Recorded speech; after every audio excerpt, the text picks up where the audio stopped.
So one of my absolute favourite curries to have when I'm eating in a British Indian restaurant has to be a chicken jalfrezi. It's hot, spicy, with great texture from the vegetables. And I'm going to show you how I make a jalfrezi at home. And we're going to do it right now. So sit back, relax, and let's do it. And the first step is we need a spice mix. So for this spice mix, we need some cumin. We need 3 teaspoons of cumin. We need some ground coriander, 3 teaspoons of coriander. Next, some paprika, another 3 teaspoons. Then turmeric, 3 teaspoons of turmeric. Then we need some mild curry powder. We need 3 heaped teaspoons. Lastly, some garam masala, just 1 teaspoon. Give the spice mix a really good mixing through and pop this to the side. We're going to need it for each stage of the process. Next, pop a frying pan onto a medium to high heat, add a nice splash of rapeseed oil, and then chuck in your diced chicken breast. Give that a good stir through in the oil, and then we want to season the chicken breast with some sea salt. And we're looking to cook the chicken through. Once your chicken breast is pretty much cooked, chuck in a couple of teaspoons of your spice mix. This will give the chicken some beautiful colour and will give it a little bit of a base of flavour. Stir that through a couple of times, and then pop the chicken into a bowl and pour over any of the pan juices you've got left over. Chuck your chicken to one side, and the next step for this curry is to make our base sauce, which is basically an Indian stock that we can use for pretty much any curry. So we're going to need some onions. Use a couple of white onions, chop them in half, remove the skins, and then you don't need to dice these up very fine really, just chop them up. And then we're going to need some bell pepper. For 2 white onions, we need about 1/3 of a bell pepper. Roughly chop up your bell pepper, and this goes into the same bowl with your onions. Then we take a saucepan, pop it on medium to high,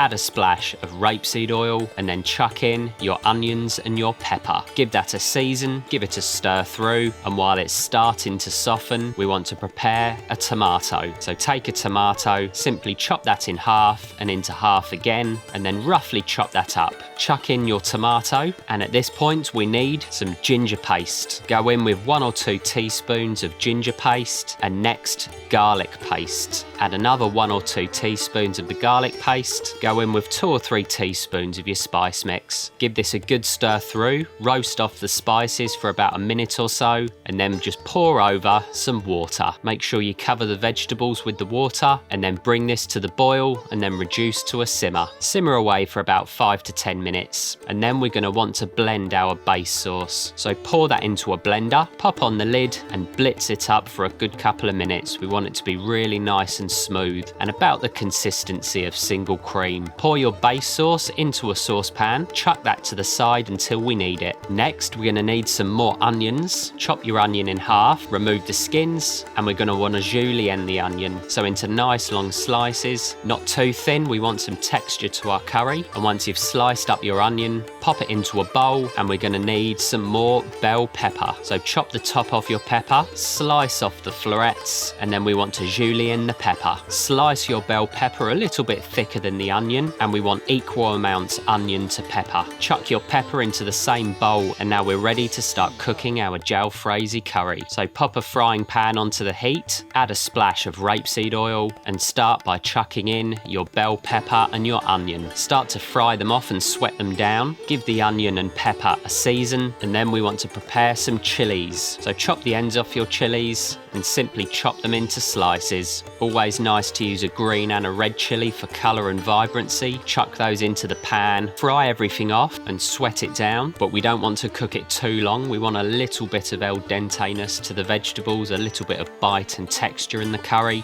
Very quickly guys, hit that subscribe button below and make sure you give the video a like for me if you're enjoying it. So after a few minutes, we want to go in with a couple of teaspoons of ginger paste. So chuck that in, and next some more garlic paste. Add another couple of teaspoons of the garlic paste, and lastly we want some tomato paste. Go in with a nice heaped teaspoon of your tomato paste. Go in with about 2 or 3 heaped teaspoons of your spice mix. Give this a really good stir through and roast it all off for a couple of minutes. While that's frying away for a minute or two, we want to prepare some cherry tomatoes. So take your cherry tomatoes and very simply just chop them in half. Chuck your cherry tomatoes into into the pan, give that another quick stir, and at this point give the dish another quick seasoning as we've added more ingredients. Now we want to start adding our base sauce, so pour in a few ladles at a time. Typically this curry would be a little bit drier, but I quite like it saucy, so add as much base stock as you need, entirely up to you. Give it a stir through, get that simmering away, and then we want to chuck in our chicken. So pop your chicken into your sauce, add any more sauce if you need, and the last ingredient to go in is some coriander. So take a nice handful of coriander and chop that up really nice and fine. Scatter over a nice generous amount of your coriander and give that a last really good stir through. Make sure you've given it a good few minutes on the hob for the chicken to heat back through. And next we want to serve with some rice. So pile some rice onto a plate, and to the plate add a nice generous amount of your chicken jalfrezi. And there we have one of my all-time favourite British Indian restaurant curries, a chicken jalfrezi. So make sure you give this one a try, guys. So get in the kitchen, get cooking, and I'll see you next time. Enjoy.